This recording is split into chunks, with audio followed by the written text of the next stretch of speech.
Selamat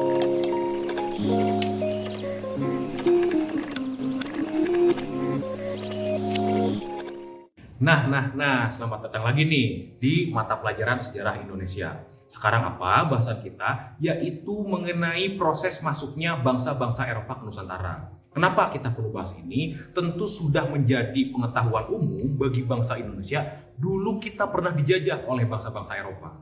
Terutama yang paling lama oleh bangsa Belanda. Tapi kan sebelum masuk ke situ kita harus tahu dulu nih bagaimana kedatangan mereka. Makanya yang kita bahas adalah proses masuknya, dimulai dari latar belakang. Kayak gimana aja proses pembahasannya, kita bahas satu persatu berdasarkan pertanyaan-pertanyaan yang mungkin muncul di benak kalian.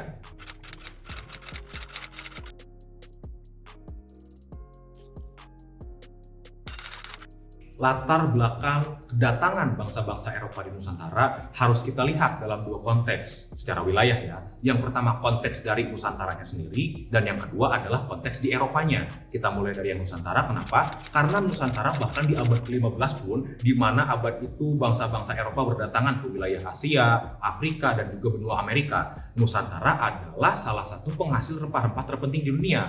Entah itu lada, kayu manis, pala, cengkeh, dan sebagainya. Itu merupakan salah satu komunitas yang sedang laku-lakunya di perdagangan internasional pada zamannya.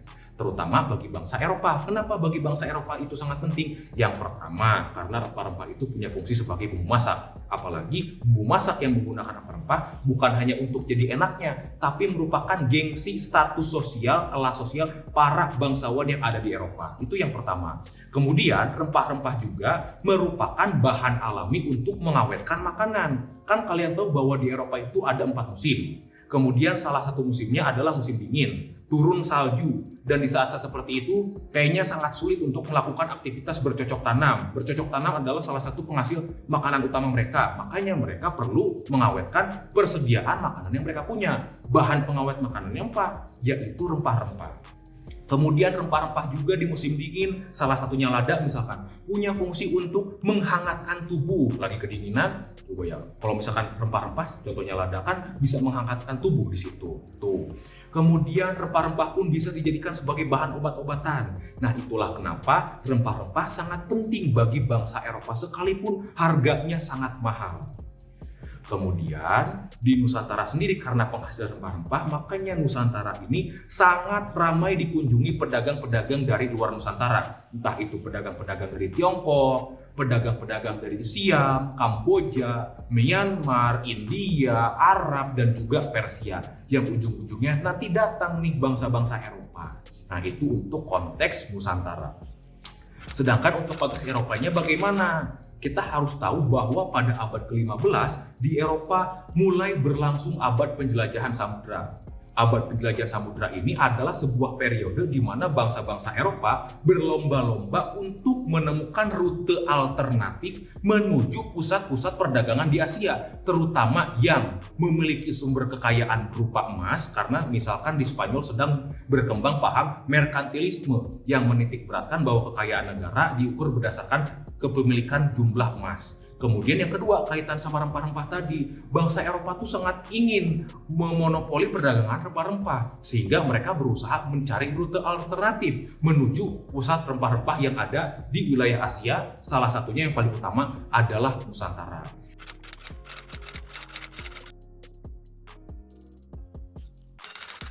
Nah, kenapa bangsa-bangsa Eropa bisa terdorong untuk melakukan penjelajahan samudra? Nah, di sini bisa kita lihat faktor-faktor pendorongnya apa saja. Yang pertama, yaitu berkembangnya ilmu pengetahuan di Eropa. Di antaranya ada di bidang kartografi dalam membuat peta-peta pelayaran, kemudian di bidang navigasi untuk pelayaran juga, kemudian teknik perkapalan juga berkembang sehingga bangsa Eropa saat itu mulai menciptakan kapal-kapal yang bisa mengarungi lautan dalam. Kemudian ditemukannya kompas untuk menentukan arah ya di dalam peta maupun ketika melakukan pelayaran. Dan ditambah lagi bangsa-bangsa Eropa makin banyak nih keterangan-keterangan yang mereka tahu mengenai kondisi dan keadaan di dunia timur. Orang-orangnya bagaimana, terus apa bahasa yang mereka gunakan, budayanya seperti apa, itu didapatkan dari para pelancong, para petualang Eropa yang sebelumnya sudah pernah berkunjung ke wilayah-wilayah di Asia, sekalipun masih menggunakan rute-rute perdagangan yang sudah ada sebelumnya. Contoh misalkan Marco Polo yang bahkan sempat ketika pulang ke Eropa dari Tiongkok, dia melewati Nusantara, dia selama perjalanan tentu membuat catatan-catatan perjalanan yang di dalamnya bisa digunakan oleh bangsa Eropa untuk mengetahui kayak gimana nih orang-orang yang ada di Asia. Atau misalkan untuk konteks Belanda, catatan-catatan yang dibuat oleh Jan Huygens van Richthofen misalnya ketika ia pernah tinggal di India. Nah ini kan catatan-catatan ini mereka gunakan agar ketika mereka sampai di Asia, mereka nggak buta-buta banget nih wawasannya soal orang-orang yang ada di Asia bagaimana dan bagaimana cara menghadapinya. Itu yang pertama, berkembangnya ilmu pengetahuan di Eropa. Yang kedua adalah penggunaan atau semakin meningkatnya penggunaan senjata api untuk keperluan peperangan. Yang mana pada masa itu senjata apinya adalah senjata api yang menggunakan bubuk mesiu, entah itu senapan musket misalkan atau arquebus atau apapun itu yang di kokangnya dimasukin dulu bubuk mesiunya dari depan, kemudian dimasukkan pelurunya baru ditekanin sampai ke paling bawah sehingga bisa ditembakkan, atau menggunakan meriam misalkan. Nah, walaupun kalau dibandingkan dengan persenjataan hari ini jauh lebih modern yang sekarang, tapi untuk saat itu baik itu senapan maupun meriam membuat bangsa-bangsa Eropa relatif lebih unggul dibandingkan militer-militer yang dimiliki oleh bangsa-bangsa di Afrika, Asia maupun Amerika. Dan mereka memang ketika melakukan penjelajahan, sekalipun katanya ingin berdagang, kapal-kapalnya juga dipersenjatai dengan meriam. Awak-awak kapalnya disertai dengan para milisi-milisi atau prajurit-prajurit yang membawa senapan. Nah, disitulah kenapa bangsa Eropa relatif lebih berani dan nekat untuk melakukan penjelajahan samudera. Karena dengan penggunaan senjata api ini, mereka relatif lebih unggul dibandingkan bangsa-bangsa yang ada di Asia, Afrika maupun di Asia, Afrika, dan juga Amerika. Maaf ya, agak lupa dikit. Nah, kemudian yang ketiga yaitu munculnya monarki yang kuat di Eropa. Loh, kenapa bisa begitu? Kenapa ini berpengaruh? Karena kan waktu itu di Eropa kerajaan-kerajaannya dalam tanda petik secara ekonomi relatif jauh lebih terbelakang daripada kerajaan-kerajaan yang ada di Asia dan juga Afrika misalkan. Mereka secara ekonominya tidak terpusat. Tiap wilayah dibagi ke dalam wewenang para bangsawan-bangsawan. Setiap wilayah itu memenuhi kebutuhannya sendiri sehingga perdagangan tidak terlalu masif dan ramai. Makanya keuangan negara tidak terpusat. Tapi pada abad ke-15, kesadaran-kesadaran macam itu mulai muncul. Salah satunya ketika Kerajaan Aragon yang dipimpin oleh Raja Ferdinand dengan Kerajaan Castile yang dipimpin oleh Ratu Isabella menyatukan kedua kerajaannya menjadi satu kerajaan yang hari ini kita kenal sebagai Spanyol. Karena dua kerajaan itu disatukan, otomatis keuangan negaranya juga disatukan dong. Nah, dengan disatukannya keuangan dua negara ini, makanya kerajaan-kerajaan yang ada di Eropa mulai mampu untuk membiayai misi-misi penjelajahan samudra, karena kan yang namanya penjelajahan ini pasti membutuhkan biaya, mulai dari pembuatan kapal, pembekalan awak-awak kapalnya, kemudian untuk menggaji atau memberi upah kepada awak kapal juga, semua ini pasti membutuhkan biaya yang besar. Makanya mau tidak mau harus disponsori oleh negara-negara yang ada di Eropa saat itu, bentuknya kerajaan gitu. Nah, siapa negara-negara atau bangsa-bangsa Eropa yang menjadi pelopor penjelajahan samudra? Ada 4, ya, bukan 4 sih, lebih tepatnya 2. Salah sebuah. Yang pertama yaitu bangsa Portugis, yang kedua yaitu bangsa Spanyol. Dua bangsa ini memang menjadi pelopor dan saling bersaing satu sama lain, walaupun ya persaingan yang cepet-cepet lah gitu. Yang mana pelopor secara keseluruhannya kalau dari bangsa Portugis adalah seorang tokoh yang bernama Henry Sang Navigator. Ia sampai hari ini dalam buku-buku sejarah Eropa masih disebut sebagai tokoh pelopor penjelajahan samudra. Sekalipun ironinya kalau dalam buku Jan Romain yang berjudul Era Eropa yang pernah saya baca, ironisnya walaupun ia disebut sebagai tokoh pelopor penjelajahan samudra, tapi tidak sekalipun ia pernah melakukan penjelajahan samudra. Tapi kenapa ia bisa ditempatkan sebagai tokoh? Karena ia menghabiskan hidupnya di wilayah yang bernama Santo Vincent kalau nggak salah. Ia menghabiskan waktunya untuk melakukan pusat studi geografi pusat studi mengenai pelayaran perkapalan, sehingga yang menjadi murid-muridnya itulah yang nantinya akan menjadi para penjelajah-penjelajah yang tercatat dalam sejarah Eropa.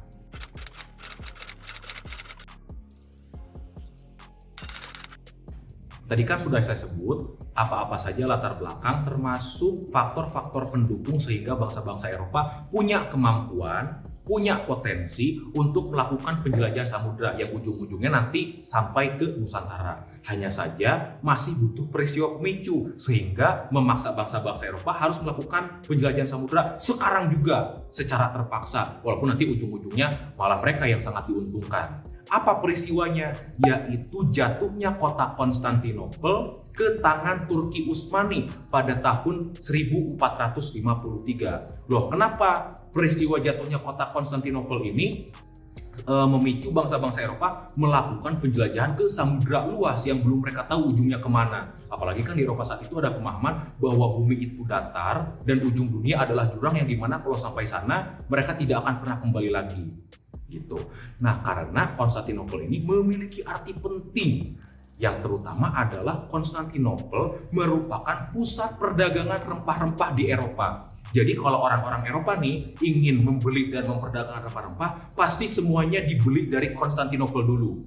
Dari Konstantinopel dibeli sama pedagang-pedagang Genoa dan Venesia yang bermukim di Italia Utara, itu kan. Kemudian dari situ diperdagangkan kembali ke wilayah-wilayah Eropa lainnya. Kalau Konstantinopel jatuh di tangan Turki Utsmani, mereka jadi enggan dong untuk berdagang ke sana dengan bangsa-bangsa Turki. Nah, makanya mereka mau tidak mau harus langsung mencari rute alternatif menuju pusat-pusat perdagangan atau penghasil rempah-rempah utama gitu. Sekalipun resikonya adalah mati di tengah perjalanan.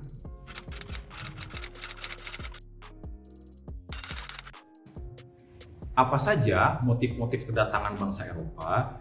Kita peringkas jadi 3 aja deh. Yang pertama yaitu motif ekonomi sebagai motif yang paling utama.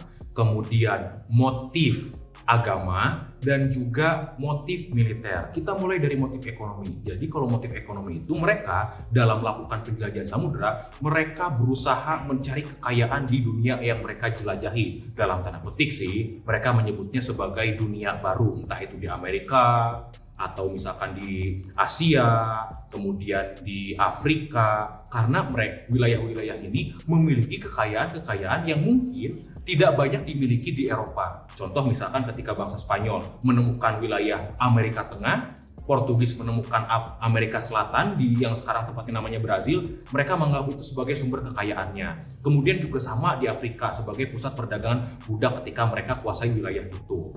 Mereka sangat mengejar kekayaan di dunia timur yang tidak mereka miliki di Eropa. Salah satunya kalau untuk konteks Nusantara tentunya adalah mencari kekayaan penghasil rempah-rempah yang nantinya akan dikeruk nih sama VOC maupun Belanda. Itu motif ekonomi. Kemudian untuk motif agama, ya berarti di sini bangsa-bangsa Eropa juga punya niatan untuk menyebarluaskan ajaran-ajaran agama yang mereka anut, terutama untuk bangsa Spanyol dan Portugis. Karena bangsa Spanyol dan Portugis ini menganut agama Katolik Roma yang berusaha mereka ajarkan. Apalagi dua negara ini adalah dua negara yang terbilang masih setia kepada gereja Katolik Roma yang berpusat di Vatikan. Berbeda dengan Belanda, berbeda dengan kerajaan-kerajaan yang ada di Jerman, berbeda dengan Inggris yang ikut ke dalam gerakan Protestanisme gitu ya, maaf kalau agak-agak salah sebut. Makanya bangsa Portugis sangat gencar melakukan penyebaran agama Katolik Roma. Dalam perjalanannya mereka membawa turut serta para misionaris. Bagaimana dengan bangsa-bangsa yang agamanya Kristen Protestan, misalkan Belanda. Nah, di sini motif agamanya tidak begitu kuat sebagaimana bangsa Spanyol dan juga bangsa Portugis. Itu kalau untuk motif agama.